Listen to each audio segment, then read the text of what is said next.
Hello my dear students, आज हम लोग क्लास 10 के भारतीय भवन का फिजिक्स का चैप्टर नंबर 3 मानव नेत्र वायुमंडलीय अपवर्तन वर्ण विक्षेपण के अंतर्गत हम लोग पढ़ेंगे जरा दूरदर्शिता। इसके पिछले क्लास में हम लोग पढ़े थे दृष्टि दोष। दृष्टि दोष मुख्यतः 3 प्रकार के होता है, निकट दृष्टि दोष, दूरदृष्टि दोष। तो हम लोग पढ़ चुके थे निकट दृष्टि दोष, दूरदृष्टि दोष और जरा दूरदर्शिता। तो हम लोग निकट दृष्टि दोष और दूरदृष्टि दोष पढ़ चुके हैं। अब हमें पढ़ना क्या है, जरा दूरदर्शिता। ये जरा दूरदर्शिता होता क्या है जानेंगे हम।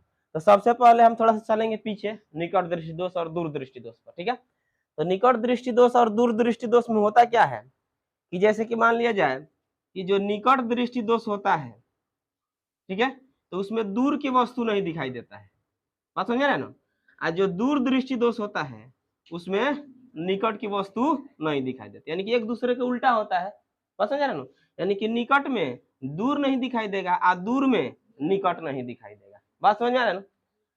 अब यहाँ पर एक बात हम थोड़ा सा ऐसे एग्जाम्पल के माध्यम से समझा रहे हैं, थोड़ा सा ध्यान देना है कि जैसे कि मान लिया जाए, कह दे हम खाना पकाते हैं, लोग खाना सब कोई लगभग मिला जुला पकाता होगा, चाहे जो जो नहीं पकाता वो पकाने के लिए सीख ले। तो जैसे कि मान लेते हैं अलग हम चावल बनाते हैं तो उसको चावल कहते हैं, अलग दाल बनाते हैं तो दाल कहते हैं, और दोनों को एक बनाते हैं तो क्या कहते हैं, खिचड़ी कहते हैं। बात समझ में कि नहीं, बस यही सेंस लगाना है। अलग चावल बनेगा तो चावल है, दाल बनेगा तो दाल है, और दोनों एक मिला दिए तो क्या हो गया, खिचड़ी हो गया। बात समझ में कि नहीं। अब हम सेंस लेकर यहाँ से चलते हैं, यानी कि निकट दृष्टि दोष वाला व्यक्ति है, यानी कि जिसको दूर नहीं दिखाई दे रहा निकट है, और जिसको निकट के नहीं दिखाई दे रहा क्या है, दूर है। और जिस व्यक्ति को दोनों दोष हो गया उसको क्या कहते हैं, जरा दूरदर्शिता कहते हैं। बात समझ में कि नहीं है। यानी कि जिसको निकट और दूर दोनों बिंदु प्रभावित हो जाए, यानी कि निकट वाला भी नहीं दिखाई देगा और दूर वाला भी नहीं दिखाई देगा, तो इस प्रकार के दृष्टि दोष को हम क्या कहते हैं, जरा दूरदर्शिता कहते हैं। कोई दिक्कत। अब चलिए, अरे हम इसको अब देख लेते हैं। यहाँ से कह रहा है कि उम्र बढ़ने के साथ साथ वृद्धा अवस्था में नेत्र लेंस की लचक कम हो जाने पर और सिलियरी मांसपेशियों की समंजन क्षमता घट जाने के कारण यह दोष उत्पन्न होता है, ठीक है। इससे आंख के निकट बिंदु के साथ साथ दूर बिंदु भी प्रभावित होता है और व्यक्ति निकट दृष्टिता और दूर दृष्टिता दोनों से पीड़ित हो सकता है। बात समझ में आया। अब नहीं आया तो फिर समझ लेते हैं एक बार। कह रहा है कि उम्र बढ़ने के साथ साथ वृद्धावस्था में, जैसे जैसे हमारा उम्र बढ़ेगा हम किस अवस्था में बढ़ते जाएंगे, वृद्धावस्था में जाएंगे। बात समझ रहे हैं। तो वही कह रहा है कि उम्र बढ़ने के साथ साथ वृद्धावस्था में जो हमारा नेत्र लेंस जो होता है उसकी लचक क्या हो जाती है, कम हो जाती है। यानी जैसे जैसे उम्र ढलता जाता है वैसे वैसे हमारे शरीर में क्या कमियां आने लगती है। तो वही कह रहा है कि जो नेत्र लेंस की लचक होती है वो क्या हो जाती है, कम हो जाती है जैसे जैसे उम्र बढ़ता है। यानी वृद्धावस्था में आते हैं तो नेत्र लेंस की लचक क्या हो जाती है, कम हो जाती है, और सिलियरी मांसपेशियों की समंजन क्षमता भी क्या होती है, घट जाती है। बात समझे ना। यानी कि कह रहा है कि उम्र बढ़ने के साथ साथ जो नेत्र लेंस की जो हमारी लचक होती है वो क्या होती है, कम हो जाती है, और उसमें जो होता है मांस है, सिलियरी मांसपेशी है, उसकी समंजन क्षमता क्या होती है, घट जाती है, जिससे दूर बिंदु और निकट बिंदु दोनों प्रभावित हो जाता है। यानी कहने का मतलब यह है कि दूर वाला वस्तु भी हमको साफ साफ नहीं दिखाई देगा और निकट वाला वस्तु भी साफ साफ नहीं दिखाई देगा। बात समझ रहे हैं।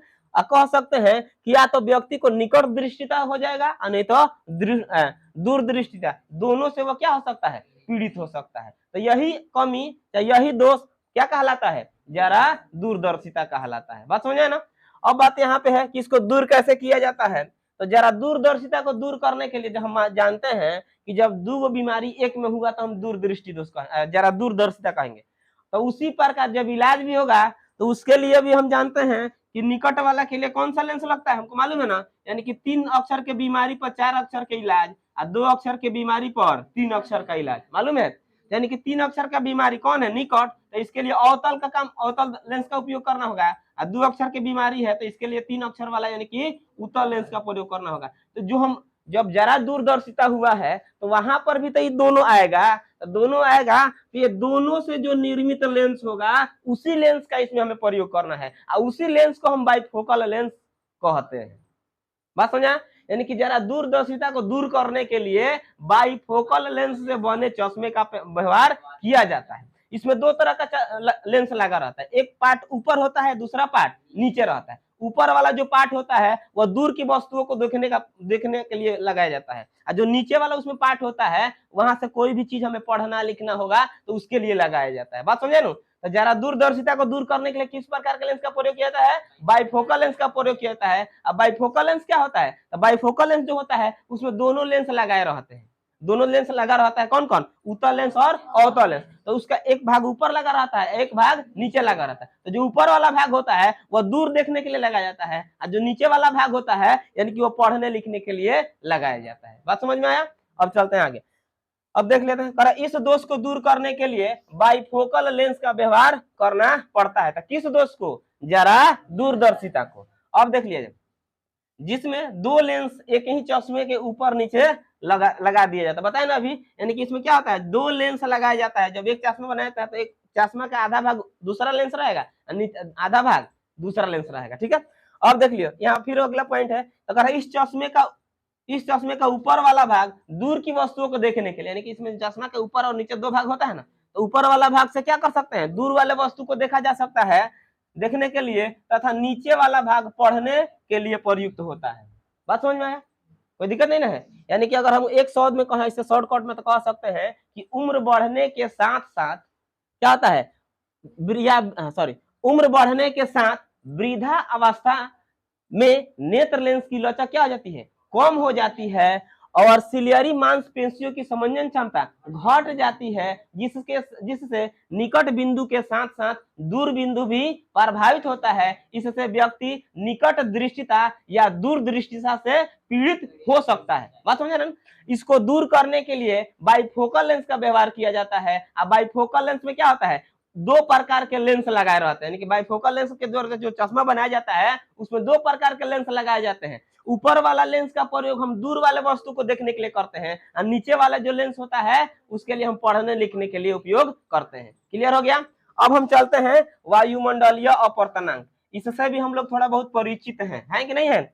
अब देखा जाए कि वायुमंडलीय अपवर्तनांक वायुमंडलीय अपवर्तन, तो ये वायुमंडलीय अपवर्तन होता क्या है? तो जैसे कि हम लोग बहुत सारी ऐसी घटनाएं देखते हैं, स्टोव वगैरह सब देखा होगा लो, जब स्टोव जलाया जाता है तो उसका जो लाफ होता है जैसे जलता है तो धीरे धीरे जलना शुरू करता है, फिर उसमें अप डाउन का भी होता है। यानी कि हवा के चलने के कारण क्या होता है, वो कुछ हिलता दिलता दिखाई देता है ना, तो वो किस कारण होता है? वायुमंडलीय अपवर्तन के कारण होता है। बात समझ आए? तो देख लेते हैं। और हवा के अपवर्तनांक में परिवर्तन होने के कारण हवा के दूसरी ओर की वस्तुएं कुछ हिलती हुई दिखाई पड़ती है, यही घटना वायुमंडलीय अपवर्तन कहलाता है। बात समझे ना? यानी जब हवा चलेगा उसके अपवर्तनांक में परिवर्तन होगा, यानी कि तब उसके सामने जो भी वस्तु होगा तो उसके दूसरे दिशा वाला वस्तु क्या होता है? हिलती हुई दिखाई पड़ती है, और यही घटना क्या कहलाता है? वायुमंडलीय अपवर्तन कहलाता है। तो और बहुत से सारी घटनाएं जो हमारे जीवन में घटित होती हैं, किसके कारण? वायुमंडलीय अपवर्तन के कारण। इसके पीछे किसका कौन सा कारण है? वायुमंडलीय अपवर्तन है। तो सबसे पहले देखते हैं, इसके बाद दिया है वायुमंडलीय अपवर्तन के कारण घटित होने वाली कुछ घटनाएं। तो कौन कौन सी घटनाएं घटित होती हैं उनको एक एक करके हम लोग देखते हैं। तो सबसे पहली घटना क्या है? तारों का टिमटिमाना। तो हम लोग अक्सर आकाश में देखते हैं तारे क्या होते हैं? अप डाउन लाइटिंग करते हुए प्रतीत होते हैं, यानी कि प्रकाश कभी अधिक देता है कभी कम देता है, और इसी को हम कहते हैं कि तारा क्या हो रहा है? टिमटिमा रहा है। पता है ना? तो देख लिया जाए, कह रहा कि जब हम तारों को देखते हैं, यानी कि आकाश में जब तारे निकलते हैं हम उन्हें देखते हैं, यानी तब हम तारों को देखते हैं तो उनकी चमक घटती बढ़ती प्रतीत होती है, और तब हम कहते हैं कि तारे क्या हो रहे हैं? टिमटिमा रहे हैं। बस तारा को हम भोजपुरी में क्या कहते हैं? जोनी ना कहा जाता है, जोनी भी कहा जाता है, उसी को तारा कहते हैं। ठीक है, तो कह रहा है कि जब हम तारों को देखते हैं तो उनकी चमक घटती बढ़ती प्रतीत होती है, और हम कहते हैं क्या? कि तारे टिमटिमा रहे हैं। यानी उसका जो प्रकाश है कम बेस होता है ना, अप डाउन करता है, उसी को टिमटिमाना कहते हैं। तारों की चमक में यह घट बढ़ वायुमंडल की असमानता के कारण होता है। अगर वायुमंडल एक समान रहे, उसमें कुछ परिवर्तन नहीं हो, तो यह प्रकाश का जो चमक है घट बढ़ होगा? नहीं होगा, वह एक समान बना रहेगा। जब एक समान बना रहेगा तो तारों की चमक घट बढ़ नहीं होगा, तो तारे टिमटिमाएंगे भी नहीं। तो ये किसके कारण होता है? वायुमंडल की असमानता के कारण होता है। उनकी तारों का जो प्रकाश होता है, उसका चमक होता है, घट बढ़ का कारण क्या है? वायुमंडल की असमानता है, इसीलिए प्रकाश की उसमें घट बढ़ होता है, और हम कहते हैं कि तारे क्या हो रहे हैं? टिमटिमा रहे हैं।